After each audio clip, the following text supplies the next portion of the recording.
Chiapas lleva ya varias semanas, meses, pasando por una situación muy complicada. Es la migración, pero trae sus broncas internas que son de mucho tiempo. Se reportan pugnas con otra variable, grupos criminales, que lo tienen sumido en algunas de sus zonas en un clima de violencia imparable. Los puntos rojos son Chenaló y lo que se llama frontera Comalapa. Chiapas está en punto de ebullición. La violencia que asedia al Estado incluye torturas, desplazamientos forzados, al igual que reclutamientos forzados, conflictos agrarios y lucha entre grupos armados. Al menos 7 personas muertas, entre ellas un niño y 3 heridos, fue el saldo que dejó un ataque contra indígenas tzotziles desplazados. El viernes por la tarde se encontraban refugiados en unas bodegas del municipio de Chenaló, pero eso no fue obstáculo para que sus agresores pudieran quitarles la vida. Se señala como responsable a los Ratones, un grupo civil armado de la región. El terror se agudizó desde hace unas semanas en varios puntos, uno de ellos el municipio de frontera Comalapa, en los límites entre México y Guatemala. Cerca de 1.500 soldados han tomado el control del municipio tras la escalada de violencia en la región y la cual obligó a decenas de familias a dejar su casa para salir huyendo. La zona, de acuerdo con medios locales, es azotada por una pugna entre células locales del Cártel Jalisco Nueva Generación y el Cártel de Sinaloa. La batalla le ha cobrado factura a líderes locales que se han atrevido a alzar la voz y denunciar lo que sucede en el lugar donde viven. Uno de ellos fue el comisario Rolando Rodríguez, máxima autoridad de la comunidad. La prensa local señaló que criminales se lo llevaron después de ir a denunciar a un cuartel del ejército en Comitán. Así, Chiapas muestra preocupantes signos de descomposición. Eric Alcántara, Heraldo Media Group. Bueno, para tener una mayor claridad de lo que pasa y también tener un poco como salidas de lo que está sucediendo y entenderlo, Raúl Romero, sociólogo e integrante del colectivo Llegó la Hora de los Pueblos. Raúl, de nuevo, gracias. ¿Cómo has estado? Muchas gracias. Buenas noches. Buenas noches, Javier. Un saludo a ti y a tu auditorio. Gracias por tu tiempo, Raúl. ¿Qué podríamos decir, además de la nota que hemos presentado, de cómo se están viendo las cosas, por dónde, si es que hay salidas, qué hace la autoridad municipal, estatal, federal y qué hace también ahí la delincuencia organizada? Gracias, Javier. Quizá recordarle a tu público este conflicto que se complejiza en 1994 con el surgimiento de grupos paramilitares, esto es decir, grupos entrenados, armados, financiados y protegidos por el Estado, que fueron utilizados por el Estado mexicano para contrarrestar el alzamiento de distintos pueblos que se venían a propósito del alzamiento de los pueblos zapatistas. Y recordamos en aquellos años, hacia 1997, los terribles sucesos de Acteal, donde estos grupos paramilitares, en particular Máscara Roja, los Chinchulines, asesinaron a 47 personas indígenas que se encontraban rezando en una iglesia y que se encontraban rezando precisamente por la paz. Un grupo de indígenas que simpatizaba con el zapatismo y que rezaba por la paz y que fue asesinado de manera brutal. A esos viejos grupos paramilitares se suma ahora, como bien lo señalas, los grupos del crimen organizado que de varios cárteles, 2 principales, pero que han generado pequeños grupos, pequeños comandos de grupos del crimen organizado que se vinculan y que hacen ese tejido entre grupos paramilitares y grupos del crimen organizado y da lo que ahora en la prensa y también en los estudios académicos suele llamarse narcoparamilitarismo, ¿no? Es decir, grupos vinculados que hacen esa tarea de limpieza social, de disputa por el territorio, de control de poblaciones, pero que también tienen una rama económica que tiene que ver con el crimen organizado, desde el narcotráfico, la trata de mujeres, la trata de personas. Todo esa mezcla de un viejo conflicto con un nuevo conflicto que viene por lo menos de la guerra contra el narcotráfico y ha llegado hasta Chiapas, pues hoy prácticamente está en todo el país, pero en Chiapas se ha convertido en el epicentro de esta guerra, así como antes lo vivimos en Michoacán, como antes lo vivimos en Guerrero, como antes lo vivimos en Tamaulipas, y que no es que hayamos dejado de vivirlo tampoco en esos estados, hoy se concentra esta guerra, esta disputa por los mercados, por los territorios, por los gobiernos también en el territorio chiapaneco y que vemos en el caso de Chenaló por cierto, muy cerca de Acteal, y el fantasma de Acteal es el que está presente nuevamente en este escenario, asesinando, disparando en una bodega a donde estaban personas que eran desplazadas de guerra, desplazadas precisamente por la violencia. Casos parecidos también a lo que sucede en Comalapa, en Chicomucelo, perdón, donde los grupos paramilitares y los grupos del crimen organizado atacan a las comunidades que se oponen a una minera, ¿no? Es decir, nuevamente todo este conflicto de paramilitares, grupos del crimen organizado, y esto con la presencia del Ejército y la Guardia Nacional, que frente a esta situación no hacen más que mirar, no hacen más que garantizar impunidad y ponen a la población en las peores condiciones para la vida. A ver, dos actores ahí, alcanza hasta el zapatismo, una, y dos, alcanza a los migrantes.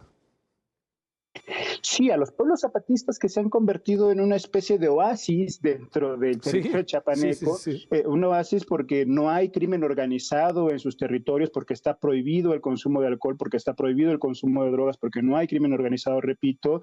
Hoy estos grupos de crimen organizado están a los alrededores de las comunidades zapatistas y es preocupante pues porque las comunidades zapatistas desde 1994 han apostado por la paz, han apostado por construir escuelas, son un ejército que dejó las armas al lado las armas para dedicarse a construir escuelas, hospitales, centros culturales, todo un proyecto de vida distinto, pero siguen siendo un ejército, siguen siendo un grupo armado que está ahí, que está dispuesto a defenderse.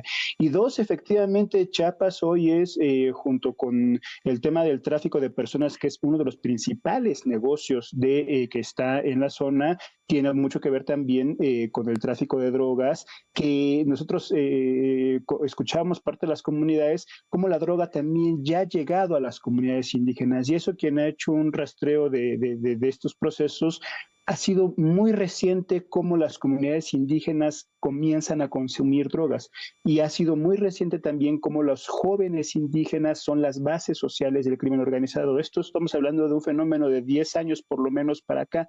Era un fenómeno que se veía más en las urbes, que se veía más en las ciudades, y ahora lo estamos viendo ya en las comunidades indígenas directamente, en Chiapas en particular, pero también en Guerrero, también en Michoacán, también en Oaxaca, también en Sonora con la tribu yaqui, donde el narcotráfico ha penetrado, de tal forma que muchos jóvenes tienen como una única opción de movilización social, de movilidad social, incorporarse al crimen organizado, y tienen desde luego por esa misma vía pues un fácil acceso al consumo de drogas y un fácil acceso a las armas y un fácil acceso a todo este disputo por los territorios. En realidad lo que estamos viendo es una descomposición del tejido social, una ruptura de los vínculos comunitarios, en donde el Estado, por más política social que diga hacer, no está logrando generar bases sociales que disputen al narcotráfico a estas juventudes y a estas comunidades. A ver, déjame ir cerrando, Raúl.